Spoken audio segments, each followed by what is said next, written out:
Before I have Dwayne present the speaker, if you would please get out your phones and log into that website and type in the code UNM-NIST. The reason for that is we're trying to capture questions. In case we don't get to your questions, we want to at least collect them and respond to them. And after the presentation, we will put it on the website so everybody can go back and review the questions. And also the video will be attached to that questionnaire. So if you don't mind to go there, it will be running on the background while Kelly is talking, and Kelly is going to be taking questions during the presentation. But just in case, just log your questions so I can have a sense of how many people are asking questions. Thank you. I'll give you about 2 minutes to log in there, and I'll switch out. All set? Okay. Thank you, everyone, for joining us here today. My name is Dwayne Arruti. I'm the Chief Information Officer. And Grace has invited me to introduce our guest speaker for today's discussion. Kelly Dempsey is coming to us all the way from Maryland, where the weather is not as good as the weather here, but will probably get even colder when she heads back that way. So Kelly is with the National Institute of Standards and Technology, and I'm just going to read a little bio for you so you can understand and appreciate the level of expertise that we have in the room here. Kelly Dempsey began her career in IT in 1986 as an electronics technician, repairing computer hardware before moving on to systems administration and network management. And finally, she entered the information security realm in 1999, so she's been doing that for a while. In 2001, Kelly joined the NIST Operational Information Security Team, managing the NIST Information System Assessment and Authorization Program. And then she joined the NIST Computer Security Division FISMA team in October of 2008. Kelly has co-authored a variety of NIST publications related to information security risk management, and she holds a BS in Management of Technical Operations, an MS in Information Security and Assurance, as well as holding the Certified Information Systems Security Professional designation, Certified Authorization Professional, and Certified Ethical Hacker. So please join me in welcoming Kelly. Slide behind you here. Thanks. Okay, good afternoon, everyone. Thank you for being here. Thank you to the University of New Mexico and Grace for inviting me to speak to you today about NIST Special Publications 800-171, Revision 1, and also our new publication that's still in draft, the companion document for assessment, Special Pub 800-171A. And as you can see by the title, the focus of the publications is protecting controlled unclassified information when it's residing in non-federal systems. So we'll be talking a lot more about that as we go on. So just a little bit first about NIST and our public comment process. All of the publications that we publish go through a public comment process. So I always just like to bring that point up when I speak to groups. Is anyone aware of this or actually submitted comments before? One, Jeff, all right, great. So we do this again for all our publications. We post our publications online. We invite anyone in the public, in the whole world, academia, industry, internationally, you know, anyone who has an interest, is a stakeholder in the guidance that we write, can go ahead and review our guidance and make comments. Were we not clear enough? Did we need to add something? Did we forget something? Did we make a typo? The comments really run the gamut. So I just wanted to call your attention to our public comment process and invite everyone to participate if they're interested. And your voice will be heard. We look at every single comment that comes in and we give it all the attention, equal attention across the board. So any comment you make that doesn't necessarily mean that we'll make a change to our documentation, but we will definitely carefully consider any comment that anyone sends in on any of our documents. If you are interested, you can sign up to receive notifications. You'll only receive an email each time a new document is posted, either in draft or final form. Our publications go through usually several drafts before we finalize, especially if it's a new publication. So, for example, we'll talk about Special Pub 800-171A, our assessment guidance for protecting controlled and classified information. And that was a new publication. It never been done before, so we always are going to have two public drafts, the initial public draft and the final public draft. Occasionally, we might even have an additional public draft if we've made a lot of changes from the previous draft that we wanted the public to go ahead and take another look at it in case they had something else. So that's a judgment call on our part. And you can always, if you don't want to sign up, you can always see any of the publications that are in draft. Usually our drafts have anywhere from a 3-week to a 6-week and sometimes a 2-month public comment period during which the public is invited to comment. So again, that's a judgment call as well based on how new is the publication, how large is the publication, how familiar is the public with the publication, and that is going to guide our decision on how long we're going to have the public comment process open. So again, I invite everyone to participate. And so now we'll jump right into Special Pub 800-171, and it's focused on controlled unclassified information. So what happened, a little bit of history, is that the Department of Defense and the National Archives and Records Administration came to us with this notion about the controlled unclassified information stemming from that executive order. And NARA, the National Archives and Records Administration, had gone to all the federal agencies to figure out what really is controlled unclassified information. So what we had in the past with information is we had federal agencies just randomly saying, oh, this is for official use only, or this is sensitive but unclassified. And there wasn't really any definitive way of knowing, was it really sensitive but unclassified? I mean, someone was just randomly deciding that. There was no authority over that information and its designation, where, as opposed to the classified realm where it's very regimented and there's a lot of guidance and policy around what can be classified information. So we didn't have that on the unclassified side, and it was felt that we needed to get a grip on that. So the executive order came out. NARA got together with 28 executive agencies, and they went through and decided what information did they have under their purview that was controlled unclassified information. And how did they decide that? Based on laws, other policies that required special care for that information. So it wasn't random. It wasn't people thinking, oh yeah, this is definitely controlled unclassified information. It was based on other laws, policies, or something that designated that it needed special handling and special dissemination requirements for that CUI. So that's how we came to have controlled unclassified information in the first place. So I've talked a little bit about it already, but that's the definition. It supports federal missions and business functions that affect economic and national security interests of the United States. And again, how do we know that? Because there's some law or policy, here, this is what I was trying to say. I can never remember this sentence, but pursuant to federal law, regulation, or government-wide policy. So there has to be something of higher that allows a designation of CUI. Not just random people deciding it is. So again, I think I've talked about this. The executive order came out in November of 2010. NARA established that government-wide group to decide or to figure out what they really had that was controlled and classified. And again, by that I mean what information did they have that required those safeguarding or dissemination controls pursuant to all of that stuff. Policy, regulation, law, etc. So I'll keep coming back to that because that's important, because the whole point of the executive order coming out and this whole exercise was to not have randomly designated information. So it's very important that if someone says something is controlled unclassified information, that there's federal law, regulation, or government-wide policy designating that it needs some kind of special safeguarding and dissemination controls. And the executive order is designated NARA as the management entity for that process. So after they got that whole group together, they figured out what controlled unclassified information types they had, they developed this controlled unclassified information registry.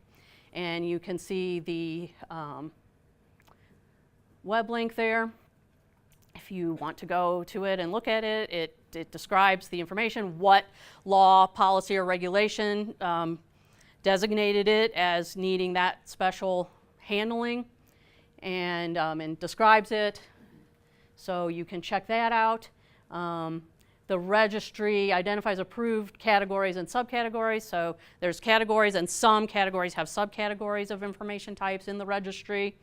And it sets out procedures for the use of controlled and classified information, including stuff like marking, safeguarding, transporting, things that aren't really covered in Special Pub 800-171.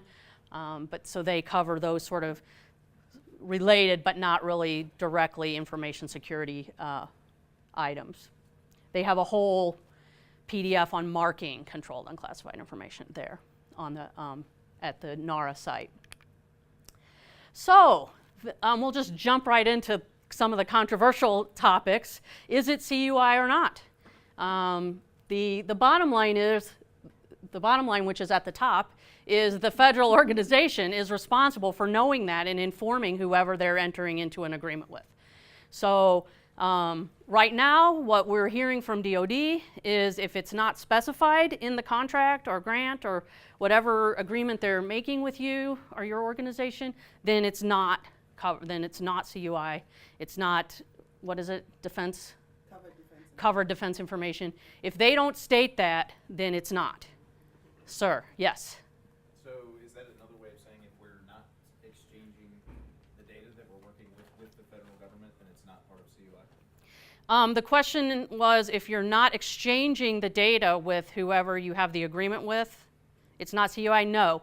It's more about what is the information type, and has the federal organization said to you, this information type needs to be protected using Special Pub 800-171. So if you're exchanging information with them, that is less relevant than what the information type is, and whether or not they've told you that it needs to be protected in a given way, or whether or not it's stated in an official contract or agreement that it is. So it will come in the form of an official contract or agreement? It is supposed to. If we have data. It is supposed to, but my understanding is it isn't always, so. Well, so how would we know when that isn't always occurs? That's a great question. So in other words, we simply just need to look at our contracts? Officially, yes. Yes, officially, that is the official answer. It should be stated in your contract. If you are concerned, then you should go back to whoever you're working the contract with and pin them down. You know, if you, I've had a lot of questions, especially more so from private industry than academia, but you know, they've been given a contract, it doesn't say anything, and then they're telling me about certain types of information.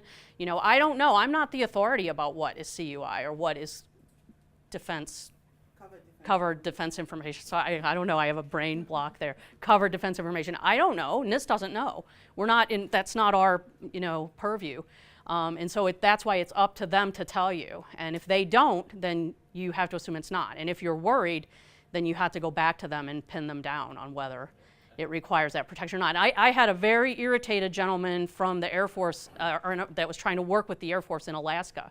And he was very upset that I couldn't tell him if this particular information was, you know, needed to be protected as controlled and classified information or not. And, you know, but I'm sorry, but I can't tell you if it is or isn't, but somebody, whoever you're dealing with, should, because they know what that information is. They should be the ones to tell you. So it's safe to say then, if it's not part of a contract that exists? Well, I mentioned agreements also, because I know there's grant agreements and other types of agreements. I mean, Type of contract or agreement, if it's not part of that, it's probably not CUI. probably not. I hope not. Yeah. Again, assumptions are being made here, and you know, and I'm still not 100% sure why some federal organizations are allowing that to happen.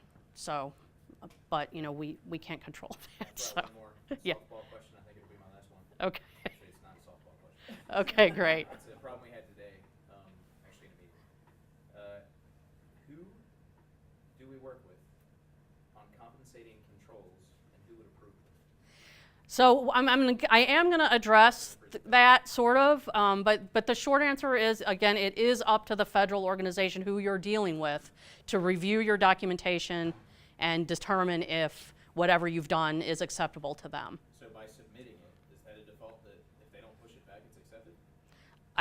I would have to say yes to that. If you've given it to them, they don't say yay or nay, and things are moving forward, then you have to assume that they've accepted it. Is there a way to find that in writing somewhere? Not from NIST, there isn't, that's for sure. That's a real problem. I mean, you can interpret this in a million different ways. Right. It does not discuss compensating controls, right? So, It doesn't discuss them in particular for each requirement. well, it's like if you're going to air gap something, it takes half of the technical controls out. Right. How do we actually get approval that we can take half of the compensating controls? Right. Well, you document that in your security plan and you give it to them. We submit it. And Yeah. If we don't push it back, then it's good. I mean, if you have, I mean, what other assumption could you make if you've given it to them and and they don't say, oh no, this isn't acceptable, we're not going to move forward, and instead you're continuing to move forward, So then if they accept it, that's their agreement. Okay. Gentleman in the back. Tough question. No, you have a contract and it's set up and there is no CUI. As you execute a contract, in the time, something can become CUI or not. And if it's the case, who makes the call? So the question is, if you start a contract and it's not, you don't have any CUI, but then in the course of doing whatever you're trying to do, some new information is developed or comes out of whatever you've done. That is still something that the federal government entity that you're working with has to, you as non-federal organizations are not responsible for knowing what and what is not CUI as part of your contracts and agreements with the federal government. So well, we got that out of the way. So it might be all downhill from here. I don't know. We'll see. But anyway, as you can see here, one thing that I know, and I'm not an expert on the DFAR, but one thing I know is in there is it requires that CUI be marked. So, and CUI, from what I'm understanding with DoD, although DoD leaves a lot of gray area, that again, we can't control at NIST, but my understanding is that covered defense information is part of this, and they should be marking it. So, and the DFAR requires that it be marked. So again, what I'm hearing from DoD is if it's not marked and it's not in your contract, then it's not. But I do have some flyers here on the front. I don't know if I probably have enough for everyone here in the room. I think I made 30 copies. And it's got, and I have a slide at the end that has even more information, but there's an email address, and it's something OS, there's some letters, and DIB is in it. And so if you're dealing with DoD in particular, and you're having questions, then I would email that DIB email address and ask them your specific questions. But in any case, we see here what the DFAR requirements are, and this is codified in the DFAR, which is the Defense Federal Acquisition Regulation, if you weren't aware of that. And then, and I know, and this probably isn't a big issue for you in academia, but I know that some of the subcontractors that are under the DoD, they're having a very hard time understanding what their responsibilities are, not only under the DFAR, but as part of 800-171 security requirements. So, and then we have also coming a similar rule in the Federal Acquisition Regulation that is going to apply to the non-DoD organizations, and they're working on that. They keep hoping any day now we're going to see that enacted, but it's going to be the same requirement. The civilian agencies are going to be required to mark what is CUI and what isn't, and state that in their contracts and agreement. So again, if it's not clear and you're worried, then please ask and try to get a more definitive answer, because we don't want anyone, we don't want any problems, so you don't want any problems. So if you're not sure, pin the federal organization you're working with down and make them tell you a definitive yes or no.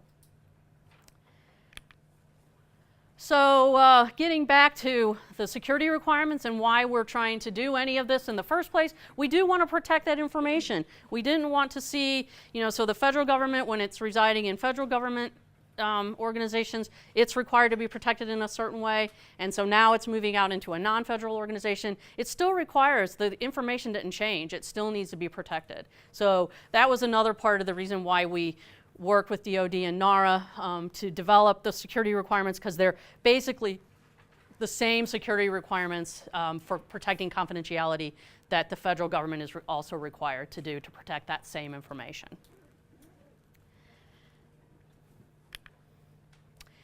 So we have a few definitions here. So in the federal space, we have a law called the Federal Information Security Management Act, and actually it's been updated to the Federal Information Security Modernization Act, same letters. But anyway, it defines what a federal information system is. And so we see here that it's one that is used or operated by an executive agency or by a contractor of an executive agency or by some other organization on behalf of a federal an executive agency. And so what that means usually is if you have a contract in place, you're doing payroll operations for the government, you're operating some system, whatever contractors might be doing. Again, this might not affect you as much in academia, but then you're required under those conditions to implement the same exact processes that the federal organizations have to do. So if it's not a federal information system, then it must be a non-federal information system. So if the system in question doesn't fit into any of these areas, then it is a non-federal system. So we tried for a long time to think of a better explanation, but it's really like whatever isn't federal is non-federal. So why overcomplicate it, I guess. What is a non-federal organization? An entity that owns a non-federal system. And so some examples, this is pretty much it. Federal contractors, maybe they might be in the on behalf of category. State, local, and tribal governments, and colleges and universities. And so that's what we see mostly or wholly needing to implement Special Pub 800-171. So we came up with this three-part plan for protecting CUI. Using the federal CUI regulation, which has all those letters there, 32 CFR Part 2002. That establishes required controls and marking for CUI government-wide. It requires the use of 171. It's a law, so it's written in legalese. It's horrible to read, but basically it has these requirements. And then the second prong was Special Pub 800-171, which actually defines what security controls, what are the security requirements that you need to meet if you're trying to protect the controlled and classified information. And then finally we have the FAR clause, and we already have the DFAR clause, but that's coming. I guess I should change that slide since we're in 2018 and it still hasn't happened. So sorry I missed that when I was updating my slides, but that's NARA's working that, so I don't know where they are with that. So the CUI regulation, that's the first prong here. Is this the, yeah. So when we say the CUI regulation, we mean this legalese stuff here. And it codifies that CUI is at least moderate for confidentiality. So this might seem like a foreign concept to you, but in the federal space we have impact levels, low, moderate, and high, and you decide what your information types are, and then you decide what the impact of loss of that information would be, and looking at all three security objectives: confidentiality, integrity, and availability. So it's in the CUI regulation. It states clearly that controlled unclassified information is always at least moderate for confidentiality. So they're not addressing availability and integrity there. So that's another story. Information systems that process, store, or transmit controlled unclassified information may be federal or non-federal. When the system is federal, then FISMA and the risk management framework apply. When it's non-federal, then 800-171 security requirements have to be applied. So that little bit about on behalf of an agency, that's kind of it seems like a small prepositional phrase or whatever, but it's really kind of important, and there's still a lot of gray area associated with it. But we see that the CUI regulation said it occurs when a non-executive branch entity uses or operates a system or maintains or collects information for the purpose of processing or transmitting federal information, and those activities are not incidental. So what does that mean? To me, honestly, that added maybe another layer of gray area and wasn't overly helpful at defining what on behalf of an agency means. But I think, so when it says those activities are not incidental to providing a service, I think that means that it's part of the main service that you're providing to the government. That information is a big part of that. So it's not incidental because that's part of what you're doing. It's a big part of whatever you're trying to do for the government, whatever the government has contracted you to do or agreed with you to do. So, you can decide for yourself if that's clear or helpful or not helpful, but that's what the CUI regulation says. And you wouldn't believe how much discussion there was around that statement. A lot. So getting in now to Special Pub 800-171, we see that it was originally published already 3 years ago, almost. And then we had a Revision 1 published in December of 2016, mostly because it was determined that the non-federal organizations needed to do a system security plan. So the gentleman's question about how do we know, what is the federal organization looking at? Initially, when we published 171, there was DOD didn't want security plan development in there for some reason, and then they realized, oh wait, maybe we do actually need that, because how else are we going to tell what the non-federal organization has done unless they've documented it somewhere? So the security plan is simply a vehicle for documenting how you've implemented the security requirements in 171. And the federal government also does system security plans for how they implement all the requirements in whatever their baseline is, high, moderate, or low impact baseline. So still, everything in 171 is required also for the federal side to do. The Revision 1 errata version, published February 2018, that was just a few little minor changes made when we wrote 171A, which we'll talk about later, which is the assessment companion. We found there were little weird inconsistencies and just very minor things that didn't change the meaning, didn't change any of the requirements, but just needed to be just little minor changes that need to be done for consistency with 171A. So we do have that Revision 1 errata version dated February 2018, and that's the most recent one. Is everybody with me still? All right. So I've kind of talked about this a little bit, the purpose of 800-171, why we developed it. When it's in non-federal information, it still needs protection. So where the CUI does not have special safeguarding requirements, it needs that protection. And when the information system where the CUI resides is not operated on behalf of the federal government, that's when we see the purpose of 171 coming into play. Applicability, the CUI requirements apply to only components of the non-federal systems, and Grace and I were talking about this earlier, that process, store, or transmit CUI, or provide security protections for such components. So one of the things we say in 171 is a non-federal organization could sort of firewall off or segregate using network architecture techniques the components or system components that are going to process, store, and transmit the CUI, and they certainly can and maybe should. And but however, that last bit provides security protection for such components. So if you have other components, such as the firewall itself or whatever networking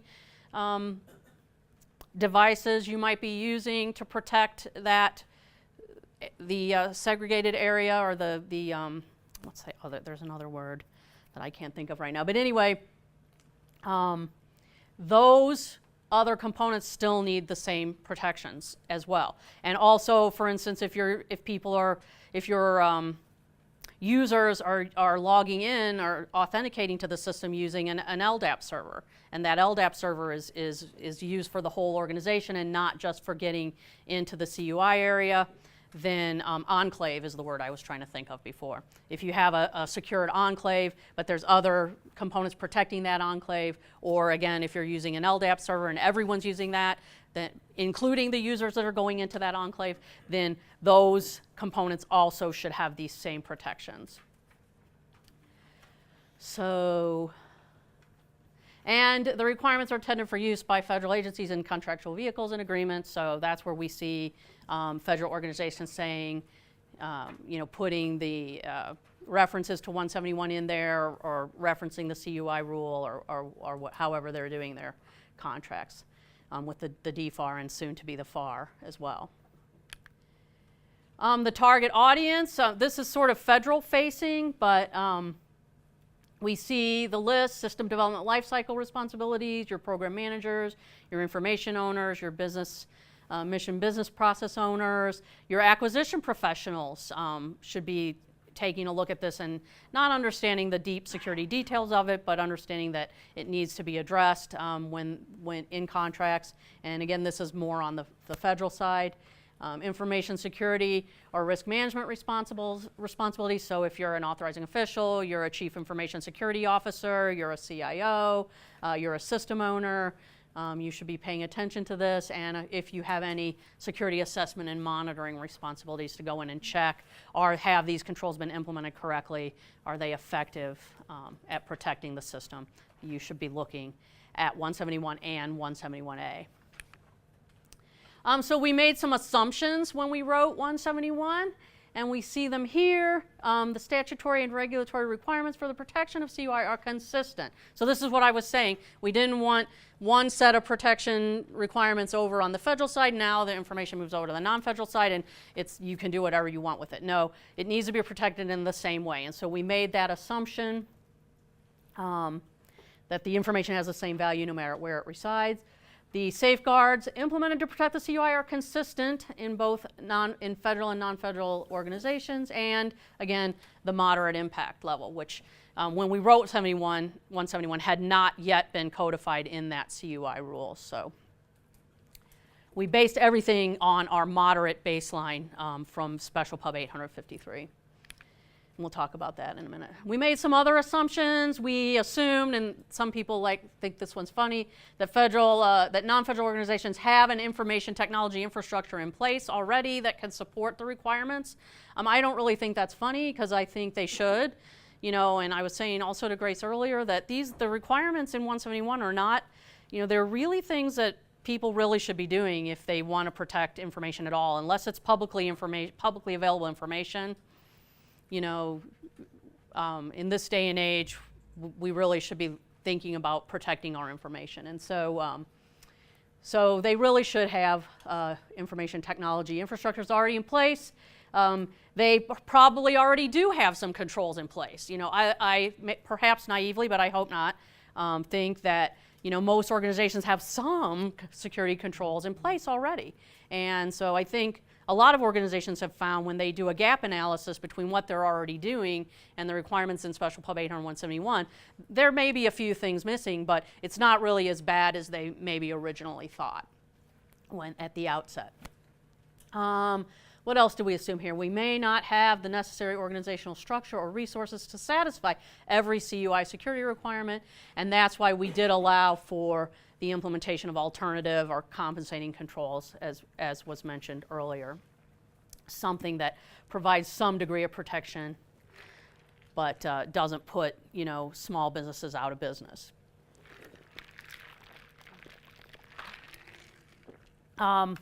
We also assumed that there could be a variety of solutions implemented. So, and you'll see that in 171, the security requirements are very high level. If you go and look at their counterparts in 53, you'll see there is some more information provided, but even in 53, we don't get super specific about how something should be implemented.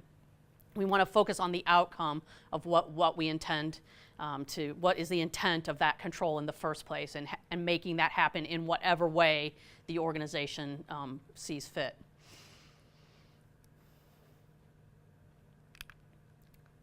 So let's see here, CUI security requirements. So I mentioned that we used 53. We started out with FIPS 200. FIPS are Federal Information Processing Standards. There's only a couple of them.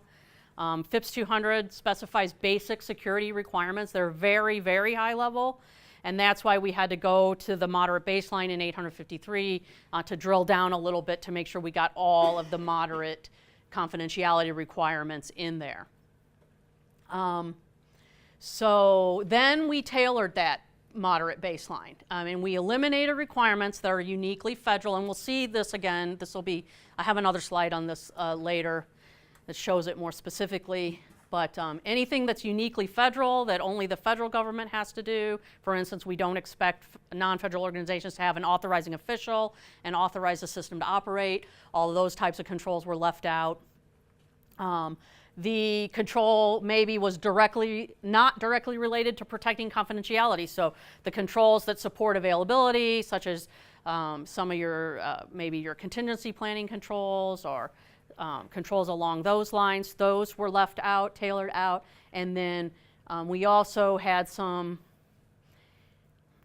requirements that were expected to be routinely satisfied by non-federal organizations already. So this gets back to our assumption that there was already some infrastructure in place. And so one of the sets of controls that we didn't put in 171 was requirements to have policies and procedures, security policies and procedures in place. So we went ahead and made an assumption that organizations that already have security infrastructure in place, surely they are going to have policies and procedures in place as well, and we didn't need to tell them that as part of 171. So we ended up with 14 families. We have similar families that we have in 853. A few are missing, and we see the names of all the families there. And then the structure of our security requirements, they have a well-defined structure that consists of the following components I mentioned already. The basic security requirements come out of FIPS 200. And then we had the derived security requirements from Special Pub 853. So does that mean the basic security requirements are required and the derived ones are not required? No. It's just a way of, it was just our way of showing that the ones we called basic came out of FIPS 200, which is sort of a more high-level document, and then the derived requirements came from 53, the moderate baseline, to sort of fill in the blanks where there was not sufficient protection or not enough details in the protection requirements from the basic requirements in FIPS 200. But they're all required. All the requirements in Special Pub 800-171 are required. So it's a pre-tailored baseline. There's not really any opportunities to tailor it further unless you don't have the technology in place. For instance, there's a control on wireless. If you're not using wireless, networking, then you obviously aren't going to implement that control, right? So the only time that you don't implement one of the requirements in 171 is if you're just not having that technology at all within your within the system that's processing, storing, and transmitting the CUI, or the components that protect that. Okay, so let's see. So here's what the security requirements look like. This one is from the configuration management family. We see the basic security requirements come first, and you can even see that they're more high level than the derived requirements. So if we just read the first one, establish and maintain baseline configurations and inventories of information systems, including the hardware, software, and firmware and documentation throughout the respective system development life cycles. So that covers, and if you look at the mapping of 853 to 171, you'll see that the basic security requirements from FIPS 200 almost always have more than one 853 control associated with them. And that's why, because that's so high level that it usually takes multiple controls from 853 to cover all the bases that's in that sort of blanket statement in the basic. And then when we move down to the derived security requirements, we see that they're a lot more specific. Analyze the security impact of changes. That's pretty specific. It doesn't tell you how to do it or what your process should be, but it does say a very specific thing there. Analyze the security impact of changes, or track, review, and approve and audit changes. So does that make sense?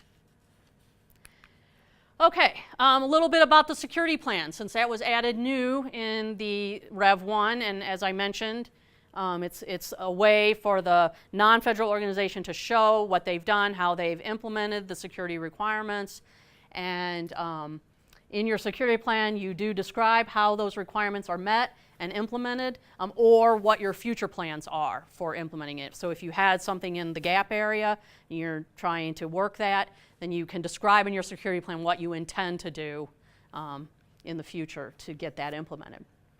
Your security plan describes the system boundaries and includes all the components that process, store, and transmit CUI, and I actually should have added there, or protect the components that process, store, or transmit CUI.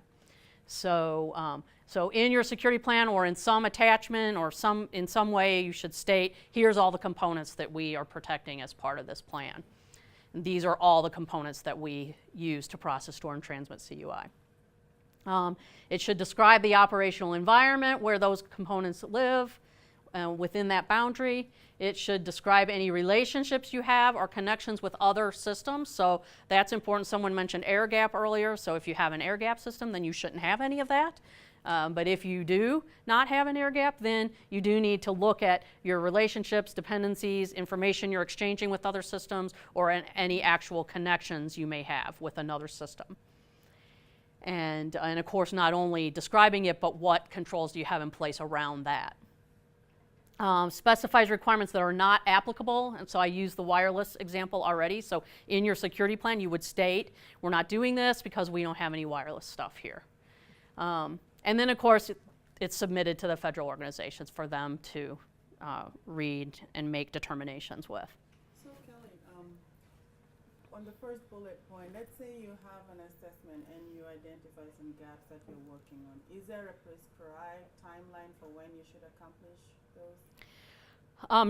Not from a NIST perspective. I mean, generally, you know, so when you have things that are planned, generally the general process is, you know, you look at what the risk of not doing that is. So if you have a control, so let's just say we don't have a process in place yet to analyze the security impact of changes to our system, to our implementation. So so what's the risk of that? So if we have things in place and now we're going to add a new component, or we're going to add some new functionality, or whatever we're going to do, maybe we're going to upgrade the software.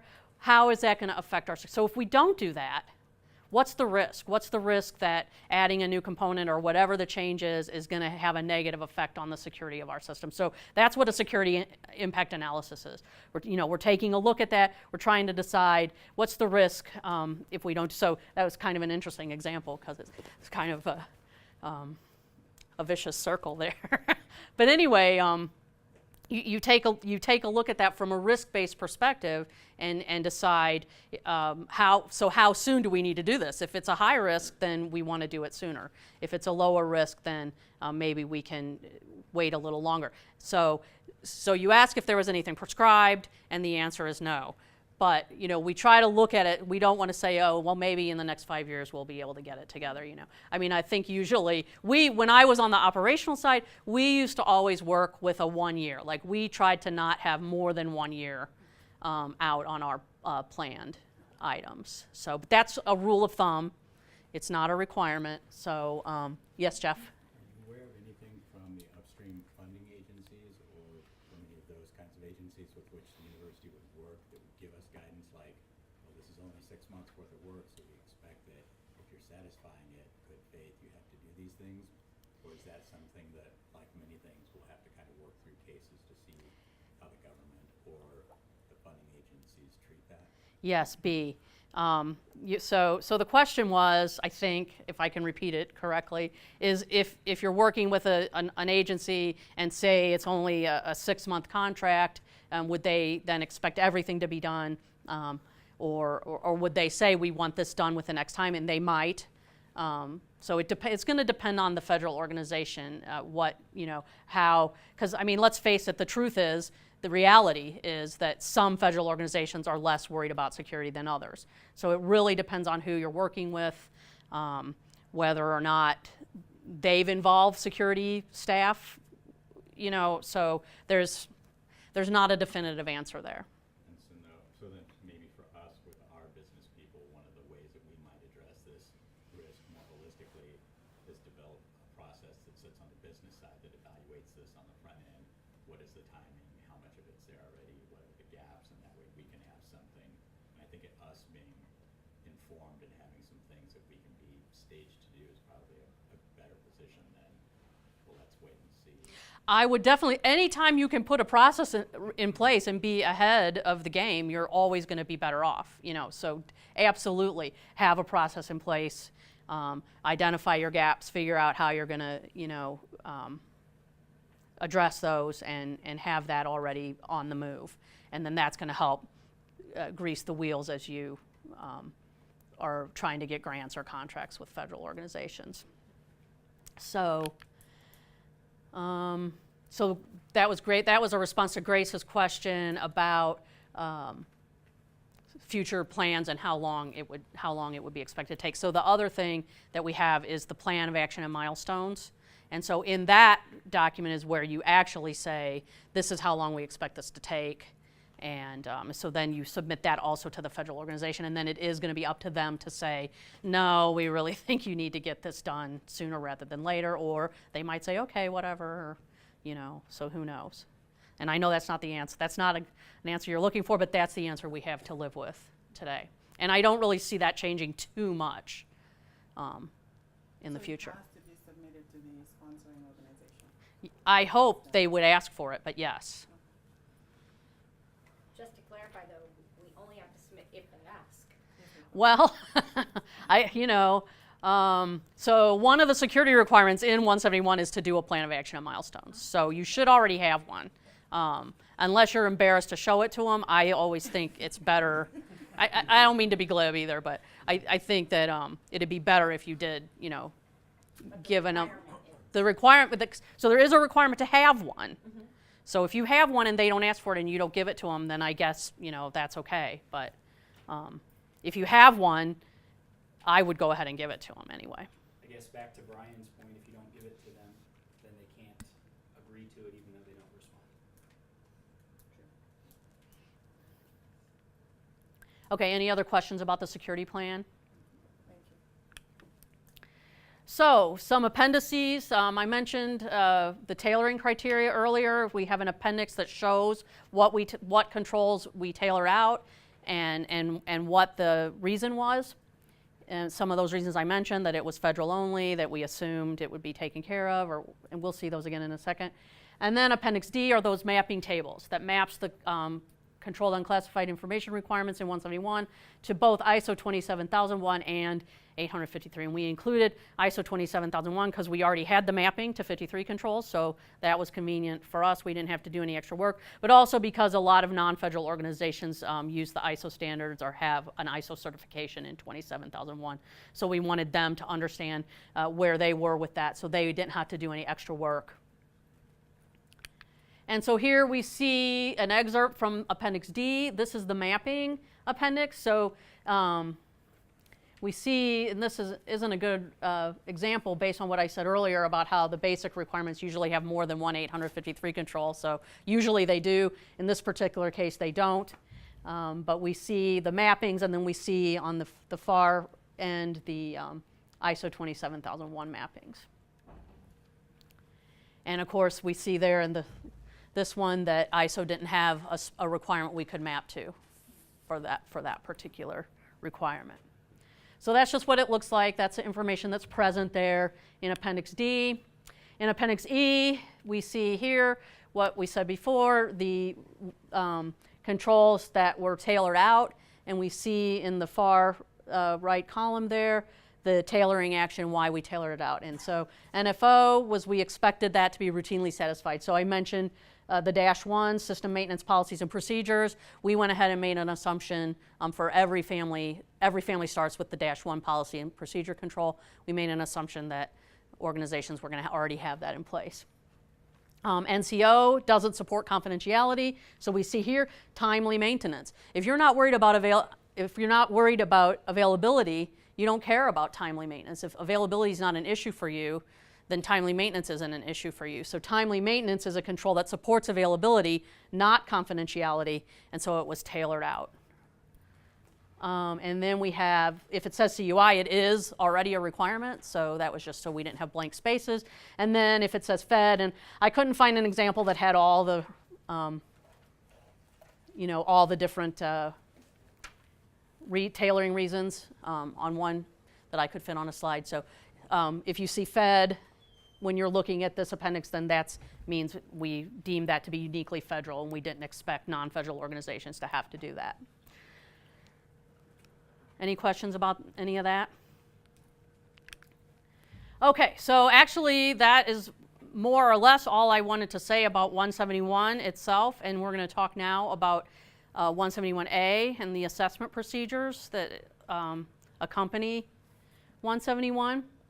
So assessment procedures, it provides them and potential assessment methods and objects. There was a final public draft published in February. The comment period did close in March, and we're working on adjudicating those comments, so we should have a final version out pretty quickly here by the end of the summer.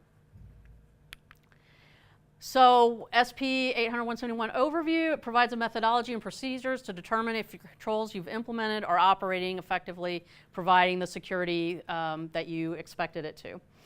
And so that can be done as a self-assessment, so you can go in yourself and try to use the techniques that we describe and decide, is this really operating effectively? Do we have all these things in place like we thought we did? You can, it can be used by an independent third party. So some non-federal organizations I know are hiring independent third parties to come in, and they're saying, okay, use 171A to assess whether or not we've implemented our controls and whether or not they're working.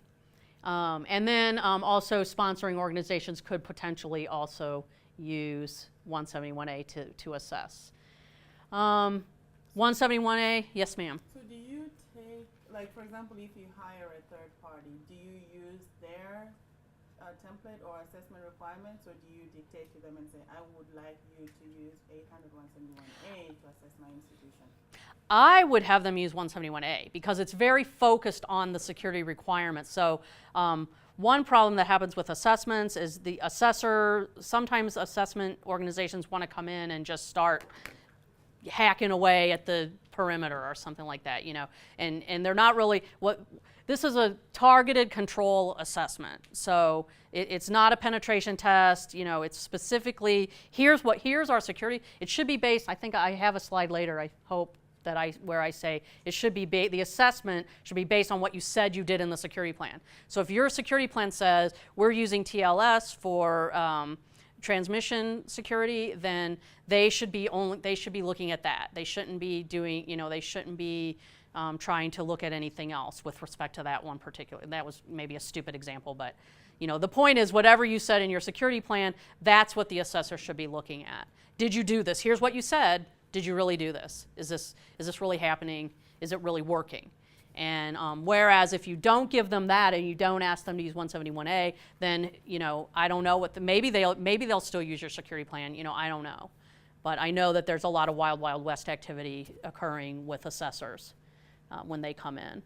So the premise is that the organization already has a security plan in place that can be assessed. Yes, you shouldn't even try to even open 171A until you have your plan done.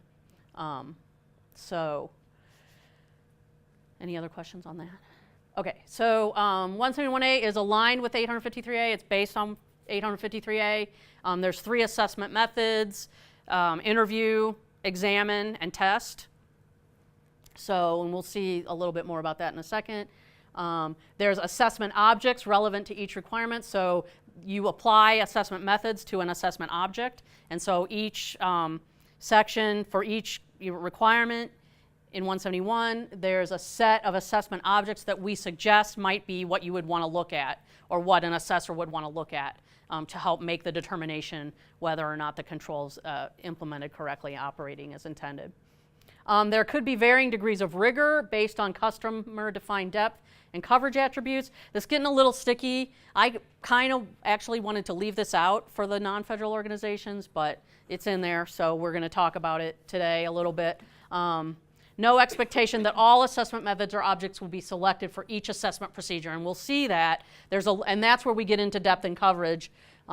If you'll see when we look at the assessment objects, that potential assessment objects, there's a lot. So you might not, first of all, you might not have everything, and you might not need to have everything, but also the assessors might not need to look at everything to make the determination whether or not something's implemented correctly. So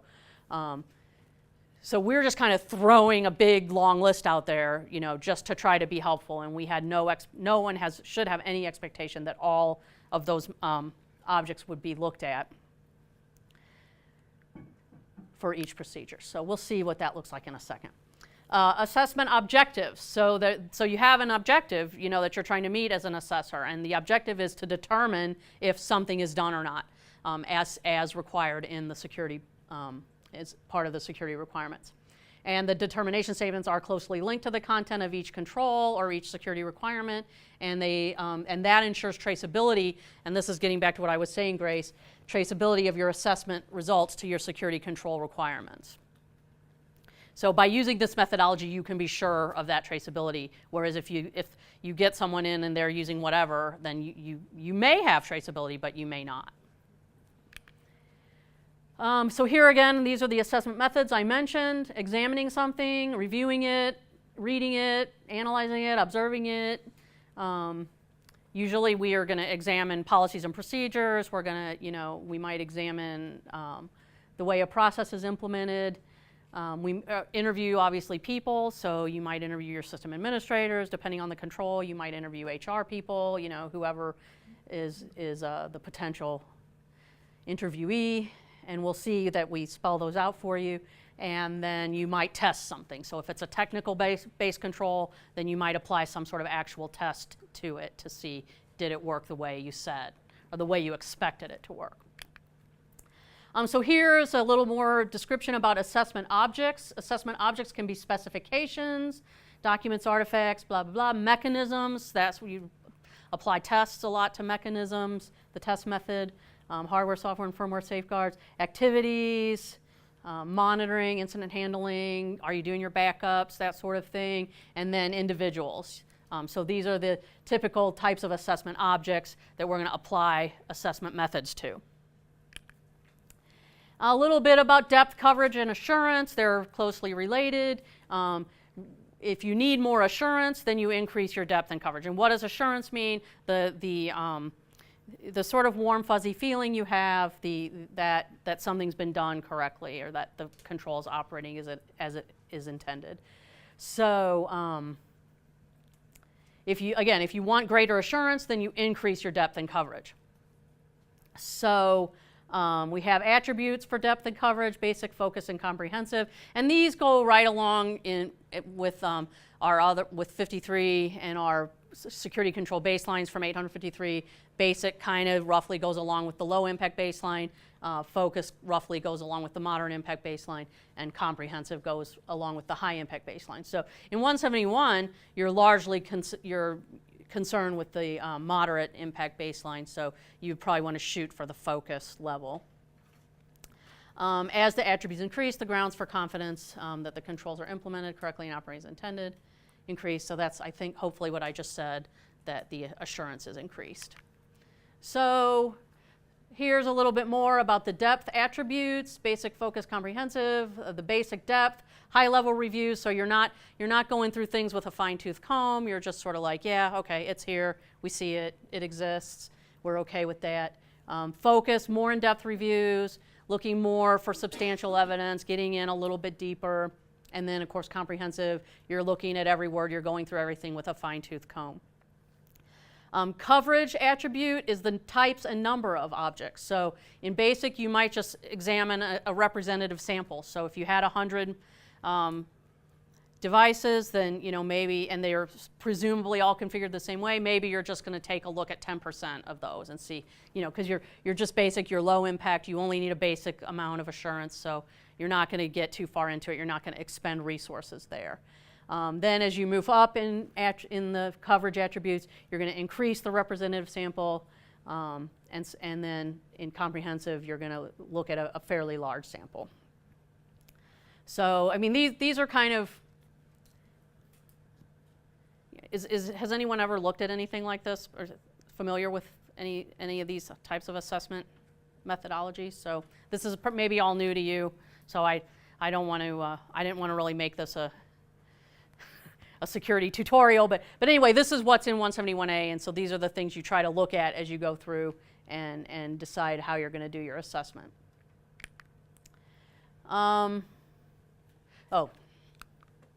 Right, so that was actually for examine, and then there's basically the same thing for the interview method, and then basically the same thing for the test method, although we see a little bit of difference there because with the test methods we're looking at technical objects, and so we see the basic black box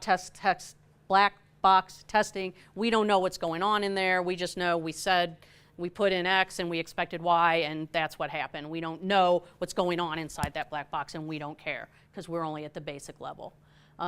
Then we move up to the focus level in testing, the gray box testing. We might have some knowledge about what's going on during that process or procedure, but we still have limited architectural information. And then comprehensive, we've got schematic diagrams. We're following, data through the process. We're looking at it very, very closely. And then same thing with the coverage. The coverage is always about number and types of objects that we're going to assess. Okay, so here is Appendix D in 171A, and so we've kind of laid it out with the basic focus and comprehensive expectations. The method here is examine, so we describe that. Objects that you might examine, specifications, mechanisms, or activities. So this is just sort of a rehashing of what I've already said in that appendix to kind of help you out as you go through and try to, again, to do your assessment and figure out how you're going to do your assessment. So this is what one of the assessment procedures looks like. So we see here the security requirement. So this is what it says in 171. The requirement is separate the duties of individuals to reduce the risk of malevolent activity without collusion.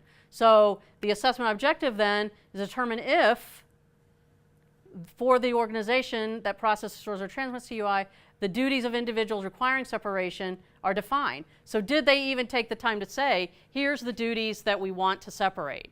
So you have to start by, so this gets back into policies and procedures. You have to say, you can't separate the duties if you don't know how they're supposed to be separated or who's supposed to be doing what. So the assessor would start out by saying, where does it say what you're going to do and how you're going to separate duties in the first part here. So we're going to determine that, and then we're going to determine if they actually did that, if they did separate the duties according to what they said.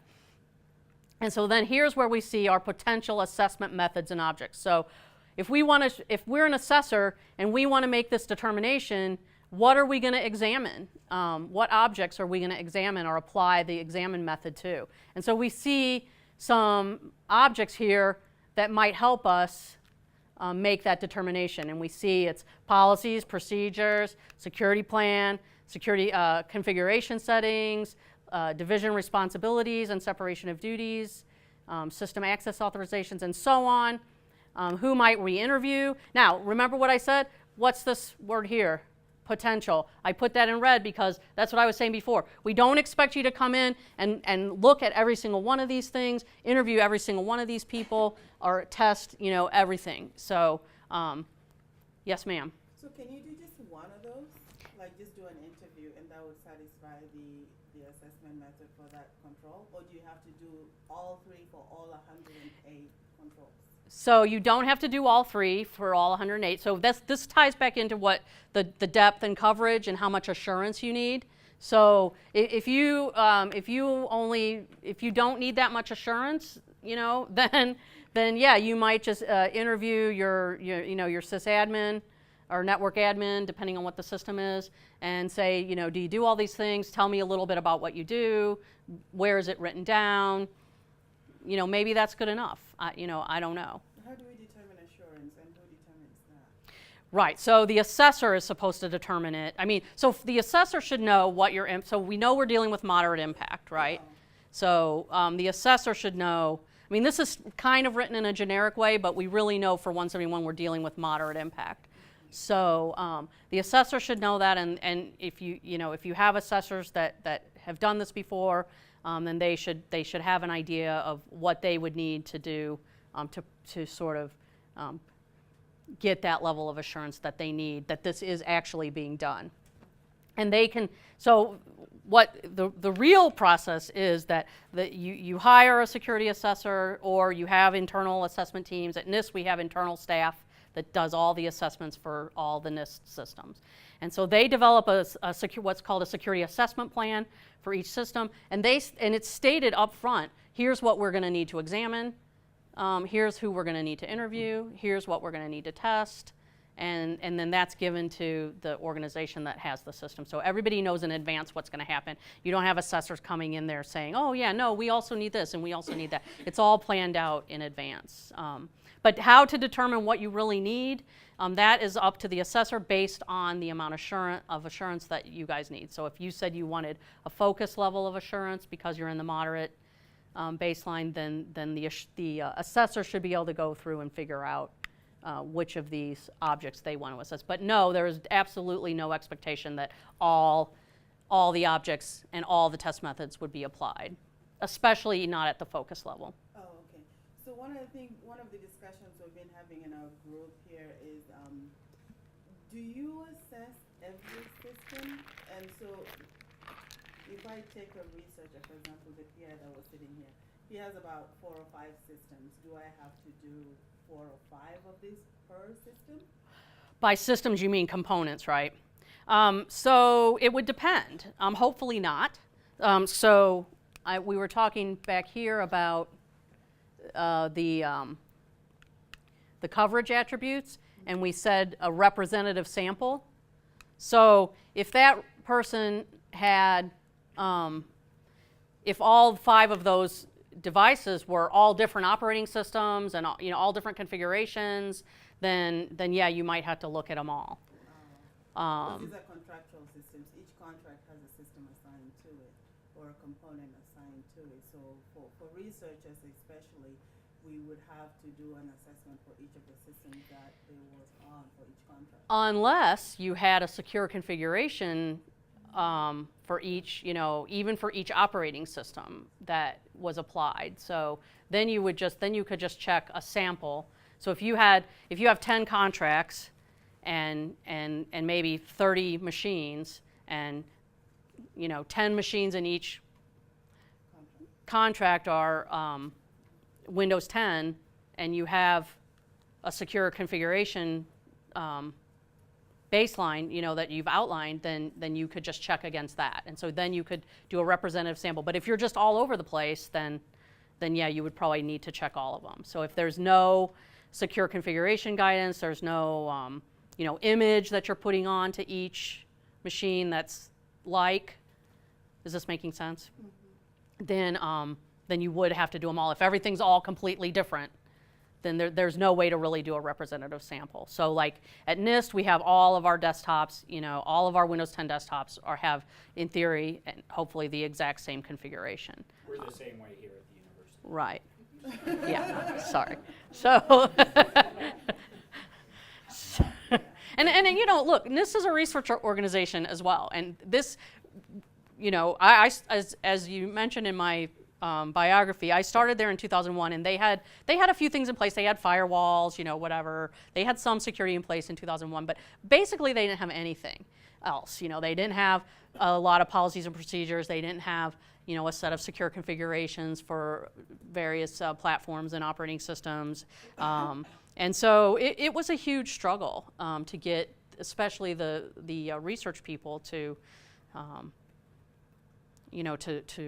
get on board with sorry, you're going to have to use Windows 10 with this configuration, and I don't care what your specialness is, And so, and there's, there's a lot of that going around, and they, and to be fair, some of the researchers did have some sort of special situation, and so we have a special subnet for them, and it's locked down a lot harder than the others. So there's ways, to help the special people get and do the research they need to do, while pretty much everyone else can have the standard Windows 10 configuration, and you're just fine.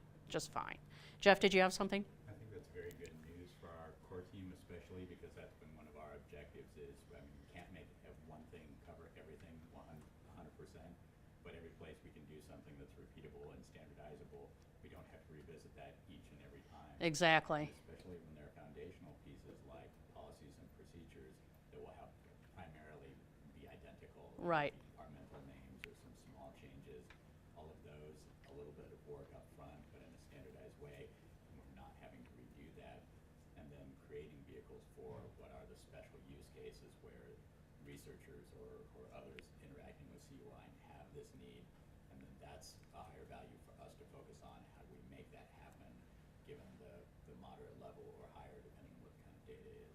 Exactly. That actually sounds pretty comfortable to me in terms of where we're going. Mm-hmm.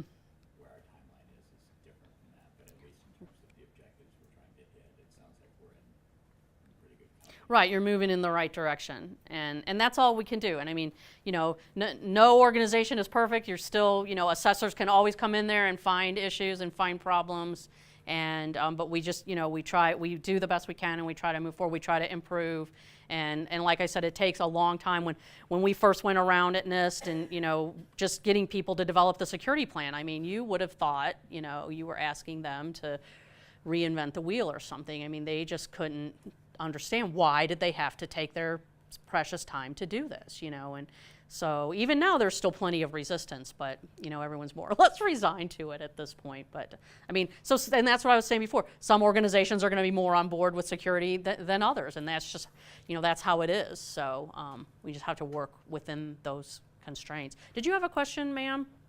Oh, I was thinking about insurance. When you talk about assessor and the assurance, how much assurance, is that how they base your insurance coverage is based on your assurance, what your security of your system is? Do you know? Are you saying insurance and assurance, or? Insuring your Right. your systems. Information security insurance. Buying insurance. Yeah, Yes. I think what she's asking is whether the level impacts your cybersecurity insurance. Is that correct? Cybersecurity insurance is a whole other thing, and it's not. Speaking of standardization, there isn't any, and so I have concerns about cybersecurity insurance and how it's going to be used and how it would be paid out if our insurance company is going to be able to say, well, you said you were having focused assurance, and you said are they going to be able to say you didn't do this, and so we're not going to pay? I have a lot of concerns with cybersecurity insurance, but that's a whole other topic. So if you're asking, could they use some of this information to determine your rates? Maybe. I don't really know what they're using or what they're basing on. There was a push for a while, and there may still be a push in certain areas of that insurance companies should be pushing, especially private organizations, not the government obviously, but to have a certain level of security before they could get insured, and then have actually like insurance employees or assurance assessors come out and assess whether or not you've done what you're telling them you've done, and then using that to determine whether or not they're going to give you insurance. So I don't know where that stands. I feel very worried about that myself, that organizations would be paying, and then just like now, I have a friend whose basement flooded in all the rain we just had, and the insurance didn't cover it because there was some technicality, and so I'd just be concerned about that. Did that answer your question though? Yeah. I mean, basically the answer is yes, you could You could give them your security plan, you could give them your assessment results, and and I don't know what would happen then.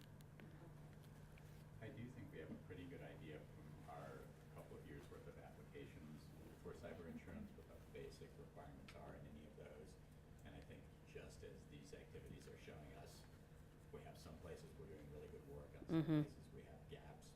Similarly in that area, so we'll probably want to do kind of a holistic approach to that, and then approach what that kind of insurance arrangement might look like. Right. But see, that's what I'm saying. They've said, we expect you to meet these requirements. Now you have a claim. Are they going to come in and say, oh, wait, you didn't do this one, so sorry? I don't know. But that's kind of what insurance companies do. So sorry if anyone's in insurance, or I don't mean to, that's just what they do, right? They're trying to make money. So anyway, did we cover this slide? Does everyone, feel somewhat more like they know something about this than they did when they walked in the room, at least? I think I said all I wanted to say about it. Again, there's no easy answer to what objects you're going to assess, or how many objects you're going to assess, or how many people you're going to interview. There's no easy answer to that for anybody, anywhere. So you just try to get the best, most qualified individuals to do the work, and hope they do a good job. So the other thing we added in the 171A is this discussion. So where this actually comes from is out of 853 itself. Each control has what we call in 53 supplemental guidance, and that was left out of 171. And based on the questions we get, and anyway, we decided it should be in there. And so right now it's in 171A. And so basically this is the same security requirement we were just looking at on the assessment procedure. And so we see here a little bit of discussion about it. And we called it discussion because it's not additional requirements, it's not anything like that. It's just, here's some additional information about that requirement that might help you make some decisions, not only about your implementation, but how are you going to assess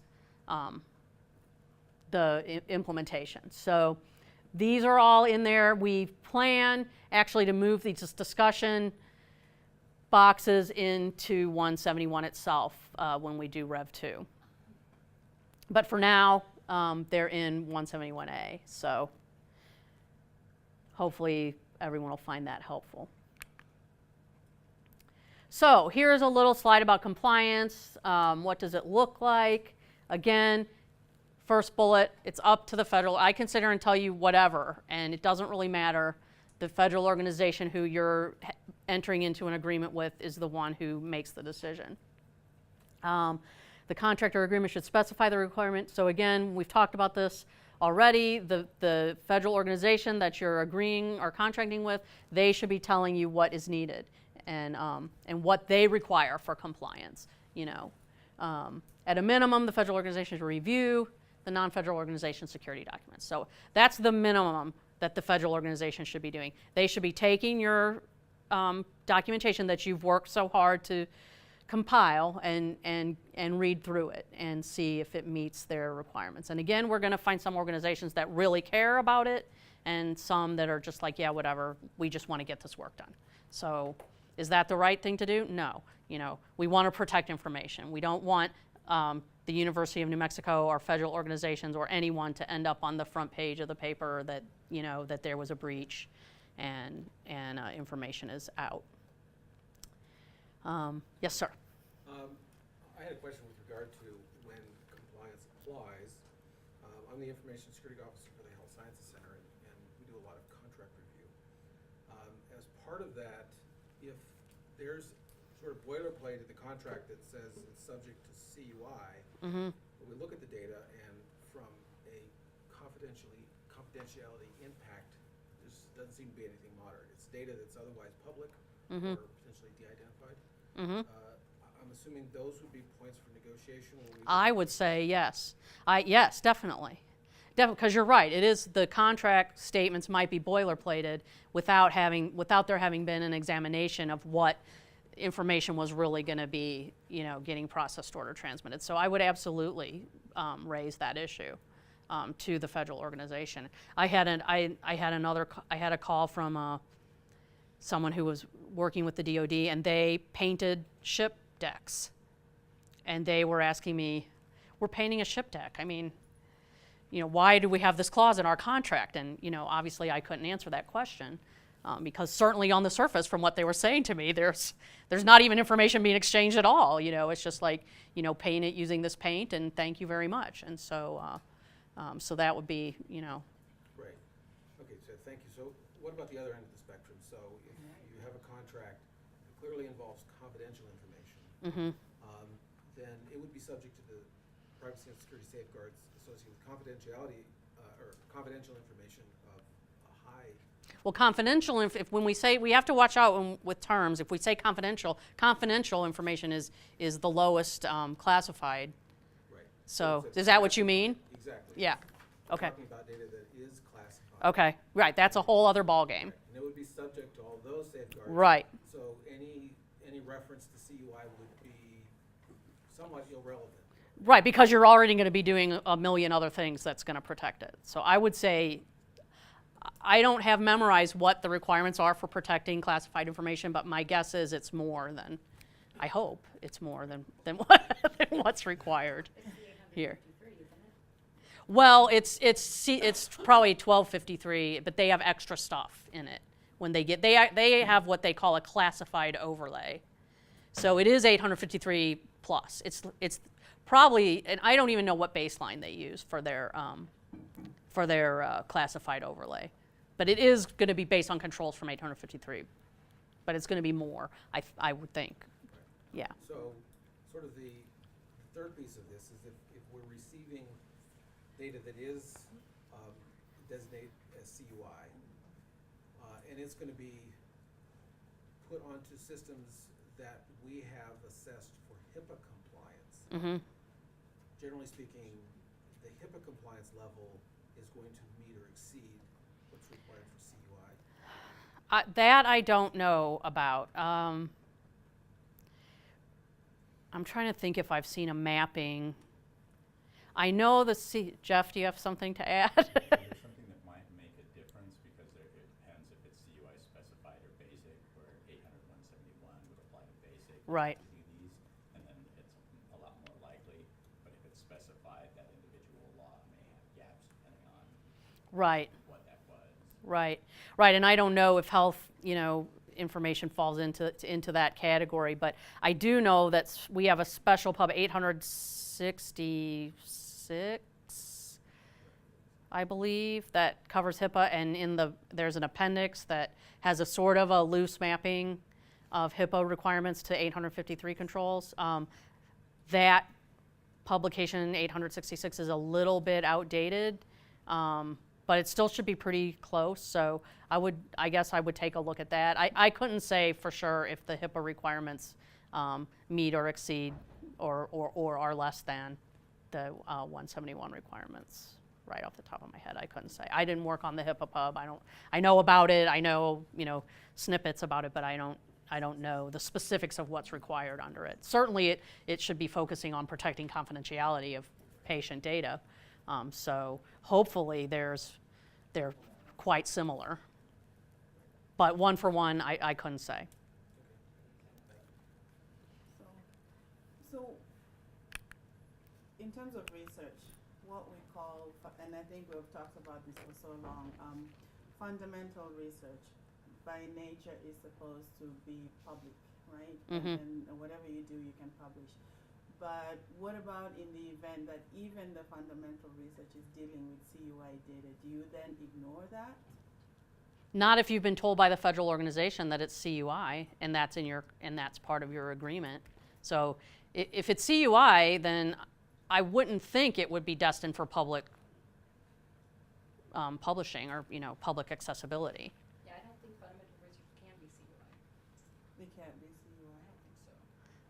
If it can, I mean and getting back to, yeah. By definition, exactly. But then if you have during the course of the research, CUI data is either generated or transmitted during the research, it may not seem like that when you get the contract initially, which then eliminates it or from being assessed, but then during the course of the research, you start collecting those kinds of data.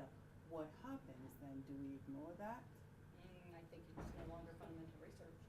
Right, if CUI comes into play and you know it and the federal organization knows it, you can't ignore it. Or you shouldn't. Yeah, you know, so. But we had the same thing at NIST with the, you know, the researchers were like, well, I'm going to be publishing this. Why do I have to protect this information, you know? And in the federal space, then we would say, well, it can be, and in fact, NIST designated all, you know, fundamental research information as low impact. But in the federal space, even low impact has some requirements, you know, even if it ultimately is going to be placed out in public. So there might be integrity issues. But from a CUI perspective, if originally there wasn't any, and now in the course of doing whatever needed to be done, suddenly maybe there is some, you know, that would need to be protected, and you wouldn't want to just ignore it. And if the federal organization wasn't aware of it, you know, then I would go back to them. Okay, back in the back, sir.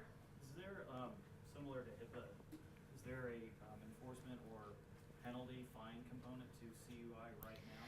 Not at this time. The main, you know, penalty would be not getting the contract or not getting the grant or whatever it is you were trying to get. So there's no, you know, financial fine or whatever. And to your knowledge, there's nothing in the offing as far as some organization taking on that role? As for compliance, Yeah. I couldn't say. I don't know what, I do not know. I'm not going to say.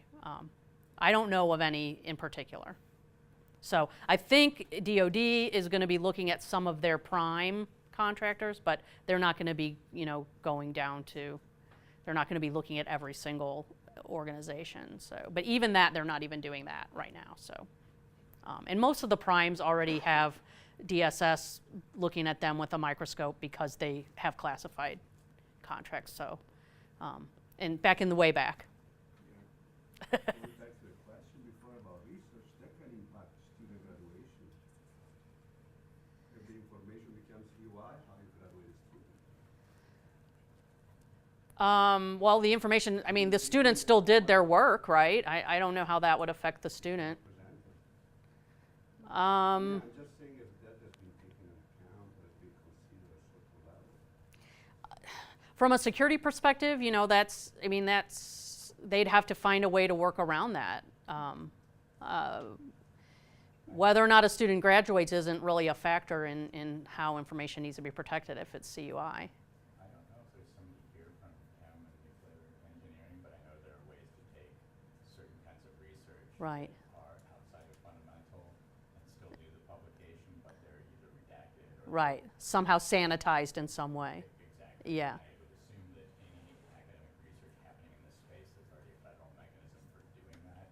It might prohibit you from going to every conference, perhaps in an area where you might want to present, but the colleagues that you would be working with in that space would be presumably aware of the kind of work you're doing, and there are vehicles for sharing on a need-to-know basis, that kind of information. Right, right. And that'd be something, again, that you would want to go into depth with your federal organization on. Anybody else? Any other questions? So I have this last final slide here, which is some additional resources. We have another handbook that the Manufacturing Extension Partnership at NIST did. It's about assessment. It's geared towards manufacturers. It's written a little different. It's very, in the final result, it's similar to 800-171A, but it's just written in a different way from a different perspective, and from and also from a manufacturing perspective. So, but you know, that's out there, the CUI registry, and then here, if you're dealing with DoD, you might want to take a look at, for sure, this. Well, that's the clause, and then there's a FAQ, and this FAQ is pretty interesting if you're dealing with DoD. Have you seen the FAQ? Yeah, pretty good. Yeah. So, and then, and this is on the flyer as well, but the DoD point of contact for any questions about DFARs and even some of the compliance questions. If you're dealing with DoD, you might want to direct those to that email address for specifics on compliance, because I've only been able to give you very general. We're getting these slides, right? Yes. Yes. I don't want to write anything down. Yeah, don't bother. And then if you are working on your SSP and POAMs, we do have some templates out there that are geared towards 171. So you're free to use or not use those templates. We just put them out there for everyone's convenience. So is that the final version of the templates that we can just use, or you guys are looking at amending it again? Well, it's just a template. I mean, there's nothing in it, so it's just you have to fill in all the gory details. So, yeah. But it has structure. It does. It definitely has structure. It absolutely has structure, yes. Right, it gets you started. It gets you started so you're not just staring at a blank page. All right, well, that's actually all I have. I don't know how much time I was talking, but I hope. You did, it's 2:01. So All right. if anybody else has questions, we can keep talking. I have a question. So do you anticipate that contracts that are currently existing with institutions might get amended to include these kind of requirements? I do, yes. I think that they could, and when they're renewed, especially if you're working with civilian organizations, when the FAR clause comes out, if they don't get amended, immediately, then if any renewals or anything like that would certainly, yeah. So, and I think like Jeff was saying, sort of, if you're, if you want to get government contracts and grants, then just do it. So that'd be my advice. Don't try to find ways not to do it, but and plus then the bonus is you're protecting information as well. So, anybody else?